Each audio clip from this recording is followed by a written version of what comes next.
जय हिंद दोस्तों। आज हम कुछ क्लास 10 से कुछ महत्वपूर्ण क्वेश्चन को देखने वाले हैं जो राजनीतिक विज्ञान से लिया गया है। इसका पहला चैप्टर है सत्ता की साझेदारी। चलिए देखते हैं कुछ क्वेश्चन को। चलिए पहला क्वेश्चन देखते हैं। बेल्जियम की राजधानी का नाम क्या था? यानी बेल्जियम की राजधानी जो है उसका नाम क्या है? ब्रुसेल्स। यानी बेल्जियम की राजधानी का नाम ब्रुसेल्स थी। Option number B. अगला क्वेश्चन देखते हैं।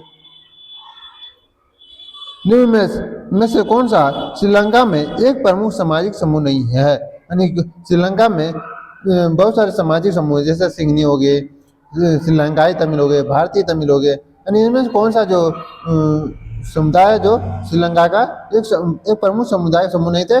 इंग्लो इंडियन श्रीलंका का एक सामाजिक समूह नहीं है। Option number D. अगला क्वेश्चन देखते हैं। 1956 में पारित एक अधिनियम द्वारा किस भाषा को श्रीलंका की एकमात्र आधिकारिक भाषा घोषित किया गया था? यानी कि 1956 में जो अधिनियम पारित हुआ उसमें से श्रीलंका का एकमात्र आधिकारिक भाषा कौन सा पारित किया गया है? सिंहली। यानी सिंहली को एक आधिकारिक भाषा के रूप में दर्जा दिया गया था श्रीलंका के संविधान के द्वारा। Option number B. अगला क्वेश्चन देखते हैं। श्रीलंका के किस भाग में श्रीलंकाई तमिलों का ज़्यादा रहते हैं? यानी श्रीलंका के किस क्षेत्र में श्रीलंकाई तमिल अधिक से अधिक रहते थे? Option number B. यानी कि उत्तर पूर्व राज्यों में श्रीलंकाई तमिल अधिक से अधिक संख्या में थे। अगला क्वेश्चन देखते हैं। ज्यादातर सिंहली भाषी के लोग किस धर्म को मानते हैं? यानी जो अधिकतर जो सिंहली भाषी लोग थे वो किस धर्म को मानते थे? बौद्ध धर्म को मानते थे। Option number A. अगला क्वेश्चन देखते हैं। निम्न में से किस देश में शक्तियों का संघीय विभाजन है? यानी कौन सा देश है जहाँ अलग अलग शक्तियों का बंटवारा किया गया है?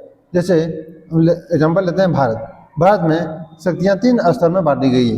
एक केंद्र सरकार, राज्य सरकार और स्थानीय सरकार। उसी तरह इनमें से कौन कौन सा देश है जहाँ शक्तियों का विभाजन किया गया है? एक है भारत और बेल्जियम। इसका ऑप्शन हो गया डी। Answer option D. अगला क्वेश्चन देखते हैं। निम्न में से कौन सा कथन गलत है? इनमें से जो दिया हुआ है इनमें से कौन सा कथन गलत है? चलिए अब पहला क्वेश्चन देखते हैं। बेल्जियम और श्रीलंका लोकतंत्र हैं। यानी क्या बेल्जियम और श्रीलंका जनता जो भी कार्य किया जाए वो जनता के लिए किए जाते थे या फिर जनता के लिए किए जाते थे? यानी उसे लोकतंत्र थे। दूसरा ऑप्शन देखते हैं। दोनों ने समान रूप से पावर शेयरिंग के सवाल को निपटाया। तीसरा क्वेश्चन। बेल्जियम में नेताओं ने महसूस किया कि सभी समुदाय की भावनाओं और हितों का सम्मान करने से ही देश की एकता संभव थी। अगला क्वेश्चन ऑप्शन देखते हैं। श्रीलंका में बहुसंख्यक समुदाय ने दूसरों पर अपना वर्चस्व कायम किया और साझा करने से इनकार कर दिया था।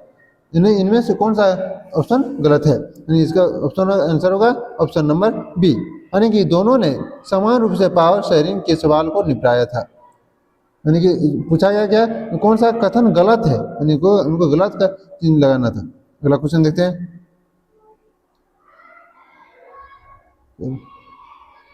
निम्न में से कौन सा कथन संघीय विभाजन की शक्तियों के पहलुओं से एक नहीं है? यानी कि कौन सा कथन है जो संघीय विभाजन की शक्तियों का एक पहलू नहीं है?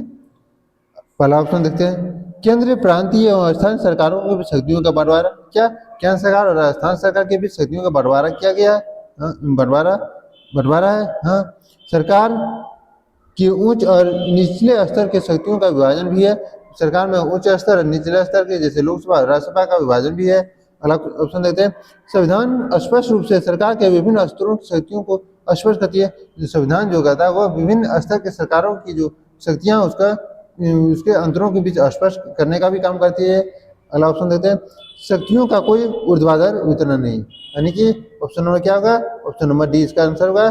शक्तियों का कोई ऊर्ध्वाधर वितरण नहीं है। यानी कि पावर शेयरिंग ठीक है। शेयरिंग ठीक है क्योंकि यह सामाजिक समूहों के बीच संघर्ष की संभावना को कम करती है। ऑप्शन नंबर होगा सी।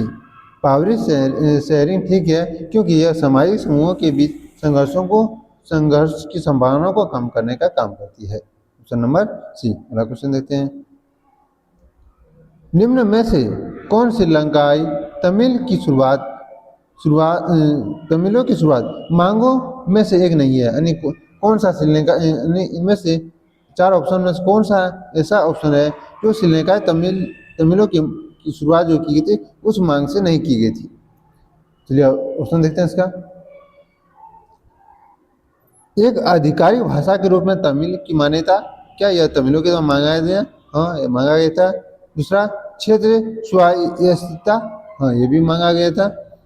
तीसरा, रोजगार और शिक्षा हासिल करने में अवसर की समानता, यानी कि सभी को एक समान रोजगार शिक्षा की मान्यता दिया जाए, इसको भी शुरुआत किया गया था। इससे भी क्या एक स्वतंत्र तमिल इलम या राज्य का निर्माण हो, नहीं, ऐसा इस तरह का कोई मांग नहीं किया था। Option number D. क्वेश्चन है, निम्न में से कौन श्रीलंकाई तमिलों की शुरुआत मांगों में से एक नहीं था, यानी कौन सा जो श्रीलंकाई तमिल के द्वारा मांग किया था उसमें से कौन सा नहीं है? एक स्वतंत्र तमिल राज्य का निर्माण करना। Option number D. अगला क्वेश्चन देखते हैं, 1950 से 1960 के दशक के दौरान बेल्जियम में डच भाषी और फ्रांसीसी भाषी समुदायों के बीच तनाव के क्या कारण था? यानी 1950 से 60 के दशक में जो बेल्जियम में डच भाषा के लोग और फ्रांसीसी भाषी समुदाय के बीच जो तनाव हुआ था उसका क्या कारण था? इसका ऑप्शन नंबर बी, फ्रांसीसी भाषी समुदाय बहुसंख्यक डच भाषी समुदाय की तुलना में अधिक समृद्ध और शक्तिशाली थे, जिसके कारण दोनों के बीच बहुत सारे तनाव हुए थे। Option number B. अगला क्वेश्चन देखते हैं, 1970 से 1993 के बीच बेल्जियम के संविधान में कितनी बार संशोधन किया गया? 1970 से 1993 के बीच बेल्जियम का जो संविधान था उसमें क्या बार संशोधन किया गया? 4 बार संशोधन किया गया था। Option number D. अगला क्वेश्चन देखते हैं, बेल्जियम में निम्नलिखित में कौन सी भाषा नहीं बोली जाती है? बेल्जियम की कौन सी भाषा नहीं है? फ्रेंच बेल्जियम की भाषा है, डच बेल्जियम की भाषा है, डेविश बेल्जियम की भाषा नहीं है, जर्मन भी बेल्जियम की भाषा है जो कम ही मात्रा में बहुत अल्प संख्या में बोली जाती थी।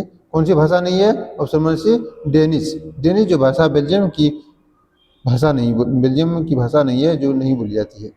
अगला क्वेश्चन देखते हैं, निम्न में से किस वर्ष श्रीलंका एक स्वतंत्र देश के रूप में उभरा, यानी श्रीलंका कब स्वतंत्र हुआ? Option number B, 1948। इसका ऑप्शन नंबर बी होगा। अगला क्वेश्चन देखते हैं, निम्न में से कौन सा समुदाय ब्रुसेल्स में अधिक संख्या में था? यानी कि कौन सा समुदाय है जो ब्रुसेल्स यानी बेल्जियम की राजधानी जो ब्रुसेल्स है वो अधिक से अधिक संख्या में थे? फ्रेंच जो भाषी लोग थे वो बेल्जियम की राजधानी ब्रुसेल्स में अधिक संख्या में थे, लेकिन पूरे फ्रेंच की बात किया जाए, पूरे बेल्जियम की बात किया जाए तो वहाँ कौन सी भाषा के लोग अधिक मात्रा में से? डच भाषी लोग आते थे। लेकिन केवल बेल्जियम की राजधानी ब्रुसेल्स में अधिक से अधिक संख्या में कौन से लोग थे? फ्रेंच भाषी लोग थे। इसका ऑप्शन नंबर ए। अगला क्वेश्चन देखते हैं,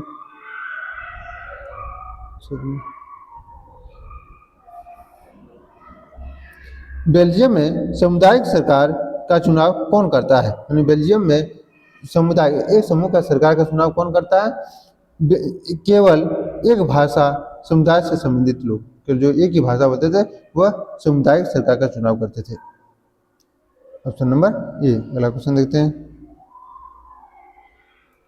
निम्न में से किस देश में बहुसंख्यक का सिद्धांत नागरिक युद्ध का कारण बना? कौन सा देश है जब बहुसंख्यक अधिक से अधिक लोग होने के कारण वहाँ उसका विरोध करने लगा? ऑप्शन नंबर बी, श्रीलंका में बहुसंख्यकवाद के कारण नागरिक युद्ध का कारण बना था। Option number B. अगला क्वेश्चन देखते हैं, आमतौर पर बेल्जियम में कौन सी दो भाषाएं बोली जाती थी? यानी बेल्जियम की मुख्य दो भाषाएं कौन थी? फ्रेंच और डच भाषा मुख्य भाषाओं में से, यानी दो भाषाएं अधिक मात्रा में बोली जाती थी। जर्मन भी बोली जाती थी लेकिन बहुत ही कम संख्या में, बहुत ही अल्प संख्या में जर्मन भाषा बोली जाती थी।